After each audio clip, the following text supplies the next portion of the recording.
Hello, and welcome to today's LOL Esports Round Up. We're going to cover the news that has taken place in the last week. As Worlds quarterfinals were going on, I put this off to the side and waited till today to go over it. You'll notice not all rumored player moves are on here. I do not go over rumors. I do not go over what the Twitter Pokemon put out unless it is official in the global contract database. I am not going to discuss it, so usually I use Leaguepedia news to go over the news and break down the players that are in it. Now, a lot of teams to go over. Most, actually, all are Western teams.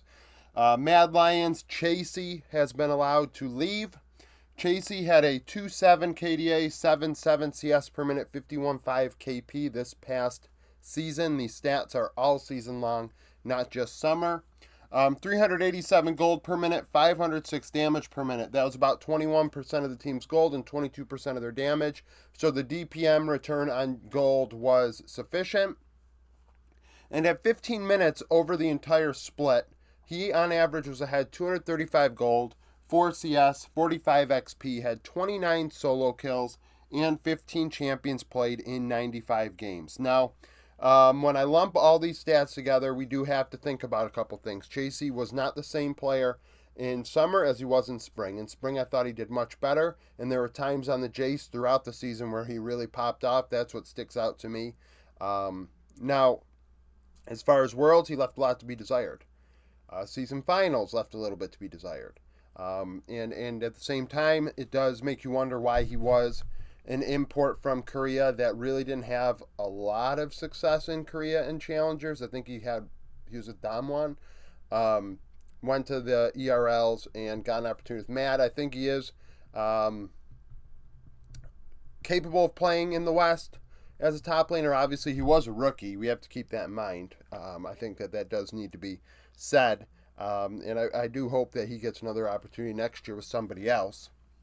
Cloud9 Sven has been allowed to leave. Sven, I read that he's trying to be ADC again. These are support stats, obviously, but rumor, at least not rumor, but I think on his Twitter he said he wanted to go back to bot laner. He had a 4.2 KDA, 74 KP, a 3.36 vision score per minute when placing about 7 to 8 wards every 5 minutes, a control ward every 4 minutes, and would clear a ward every other minute. So his vision stats actually got a lot better as his experience increased at support. Obviously, Sven's played a long time in League of Legends as a bot laner, but the support curve took him a little while, and towards the end, he actually started doing quite well. 17 champions in 75 games, but he is trying to become an AD carry again. So when that happens, we will see what transpires from that. Is he going to end up playing AD carry for a team that's lackluster? Will he just end up returning back to support? Will he play in NA or EU? Definitely question marks there. BDS have made a move, so got one, however you want to say it, is out as coach, and Striker has now been promoted. GT1, I'm going to go, GT1, we'll just say for short. Had a 16-11 record in best of ones in regular season for LEC, 19-18 when you combine playoffs, summer season finals, group stage, and all that. And then 11-8 at Worlds. That includes the qualifying round. If you take that away, he went 8-8 between play-ins and the main event. And Striker was the assistant for him. So Striker's stats are the same when it comes to being a major region coach. They had been with KC before this and got an opportunity with BDS this past year. I do think that this is premature, though, because the fact of the matter is he had a winning record with a roster that I don't think many people thought was going to go to Worlds. So I don't know what went on here, but I think it's a little unfortunate that the guy is getting the boot after getting BDS to Worlds. I don't think anybody should be disappointed with BDS and their result after last year versus this year. I think that's actually, too bad for him. Some EG news. So Unforgiven has been allowed to seek opportunities elsewhere. Unforgiven, a EU bot laner. I thought he was very good with Mad Lions in his rookie year. When he and Flackett got the boot, I thought it was Unacceptable out of EU teams for them to both be gone and actually not be in a major region at all last year until the summer split second half when both of them got promoted out of academy and ERLs. A lot of people want to say, oh, well, he should have been starting over Doublelift with 100 Thieves. And I said, he should still been in the LEC. He should never have had to import out. These numbers are great. With EG, had a 5.9 KDA, 10.3 CS per minute, 63.1 KP, so a little more selfish, but does get the resources. 465 gold per minute, 602 damage per minute. 25% of the team's gold, 26.8% of the damage, so he does get the lion's share of the gold, but is not the primary carry when it comes to damage. Hence, 63 KP, not as involved, not able to get the damage output. On average at 15 minutes, not dominating lane, only up 20 gold and down 70 XP, and only played 6 champions in 30 games. I will say that was a limitation with him when it came to Worlds and why Mad Lions ended up dropping out at 2022 Worlds. But the fact of the matter was he was a rookie. And similar to the Chasey thing, I just think it's ridiculous that he was out. Revenge, the top laner for EG, also given an opportunity to seek other options. 2.8 KDA, 7.9 CS per minute, 61.7 KP. These are only summer stats because he played with Immortals in spring. And Unforgiven stats are only summer as well because I don't include academy stats if I can avoid it. So, Revenge, not lane dominant, not getting a ton of resources, but involved 3 out of every 5 kills. That's high for a top laner. 393 gold per minute, 516 damage per minute. Involved. Deals damage. 21 gold share, 23.2 damage share. That kind of, the difference between him and Chasey. 10% KP difference. And it results in 2% more damage. You'd say, that's just 2%. It's like, no, that 2% is taken away from somewhere else. And it changes the vibe of how the team actually deals damage over an aggregate sample size. On average, down 30 gold, 3 CS, 225 XP. So not, like I said, he's not lane dominant, but he also isn't giving up too much. He's not hemorrhaging gold. 9 solo kills and 9 champions in 30 games. We'll see if he finds a home. 100 Thieves. So there's a lot of names on here because they have they had 4 top laners this past year playing in some part of their organization, and they also let go of closers. So first, Someday is allowed to go look for options. Now, Someday, obviously longtime 100 Thieves player, went to EG for spring, returned for summer. These numbers are from summer. Had a 2.6 KDA, 8.5 CS per minute, 53.5 KP. So very solo dolo, getting farm in the mid to late game even. Like, that's high for a top laner. We're looking, anything above 8 is good. 8.5 is this guy's getting a lot of the resources here. 375 gold per minute and only 375 damage per minute. That's awful. 21 for a gold share, 20% damage share. That's terrible. So you're investing resources in a player that actually isn't doing anything with them, not creating and making things happen, not getting kills, it's not great. It's not great.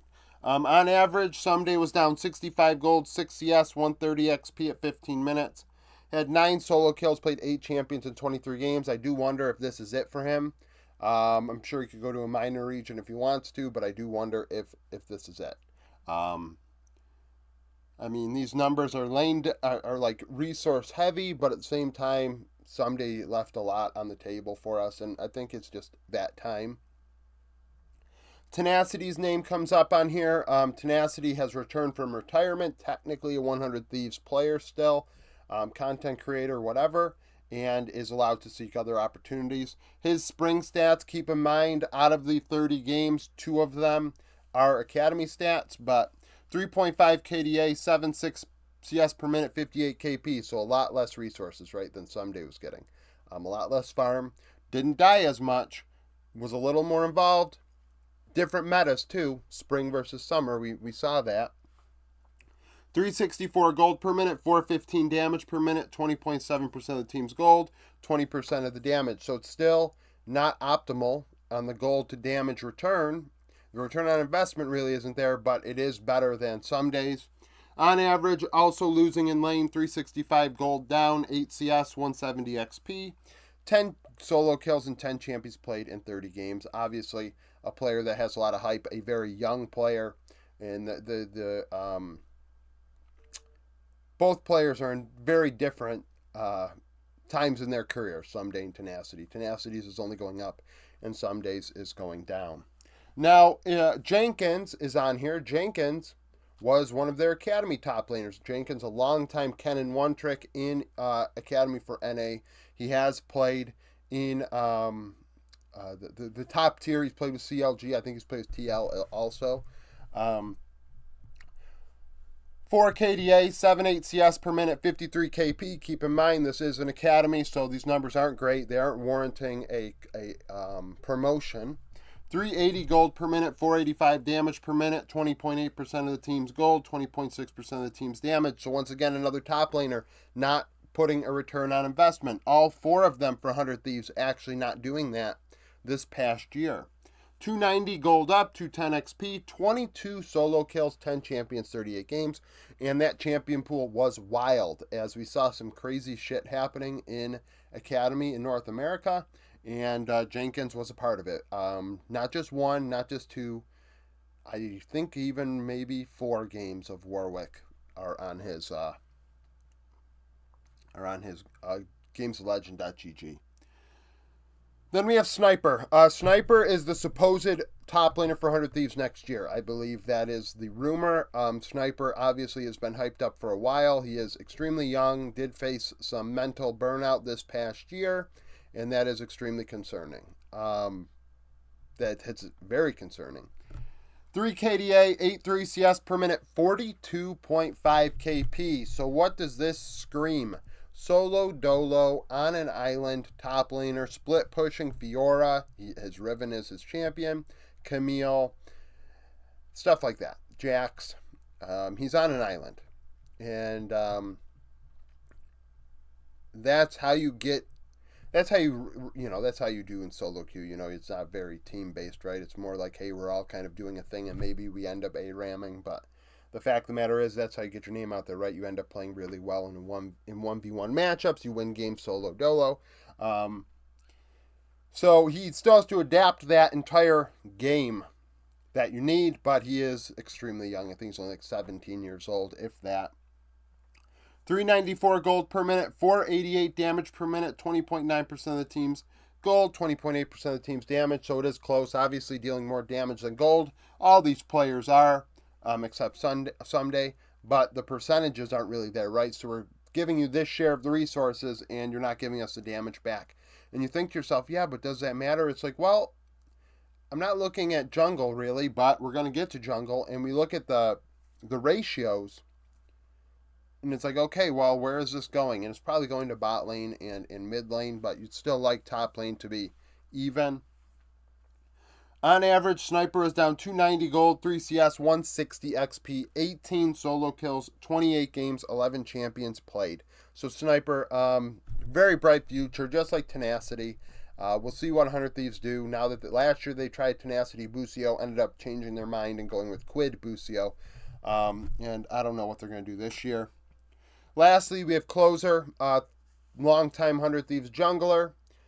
Is out, had a 3.3 KDA, 5.2 CS per minute, 68.4 KP. That's leaving a lot to be desired, right? Behind it, 15 minutes in farm. Well, not actually when you look over the entirety. But not meeting my thresholds, my personal just numbers that I think are, average at the role. And 68.4 KP, so not creating as much as you'd like. 318 gold per minute, 274 damage per minute, 18% of the team's gold, 13% of the damage. Like I said, jungle will do that. Facilitator oriented, not getting a lot of farm, which is fine. Not getting a lot of resources is fine as a facilitator, but you need to create. That is the opposite. We talked about, actually, this was Tarzan yesterday, an owner. Now, I looked deeper into an argument with somebody this morning. And when you look at it and you take the objectives away after laning phase, Tarzan and Owner actually were pretty even when it came to proactivity. When it came to actually executing on things when you simply look at the timeline. Now, I mean, over the all 3 games. Not obviously, Owner got the better of him in game 1. Owner solo killed him in game 3, but Tarzan did do things, and I think people are just completely overlooking that there were trades for objectives and things. But regardless, when you are a facilitator, you need to create. You need to get drakes. You need to do things. If you're not going to get farm to then carry in the mid to late game as a damage threat, you need to be facilitating. So that's what Closer needed to do. Down 135 gold, up 2 CS, 45 XP, 3 solo kills, and 12 champions in 51 games. We'll see what happens with Closer. We'll see if that's it for his NA career. I do not know. Lastly, Excel limit added mid-season after Targamas started with the team. Had a 2.8 KDA, 75.7 KP, so that's very good. Involved in 3 out of every 4 kills. Vision scored a 3.16 vision score per minute, but placed almost 9 wards every 5 minutes. So you look at Sven's record here, vision score, higher, much less wards, like 1 or 2 less wards every 5 minutes. Like, that's a big difference. Limit placed about 2 control wards every 5 minutes and cleared only 1 every 3. 14 champions, 43 games. Wide champion pool, but the vision score really wasn't there. XL weren't a super great team. So are we shocked by this? No. But at the same time, you'd like it to be better. So that's it for the news from the past week. Thank you for watching. If you liked the video, like it. Subscribe to the channel for daily League of Legends content. Follow me on Twitter, join the Discord, become a YouTube supporter, and I hope to see you again tomorrow.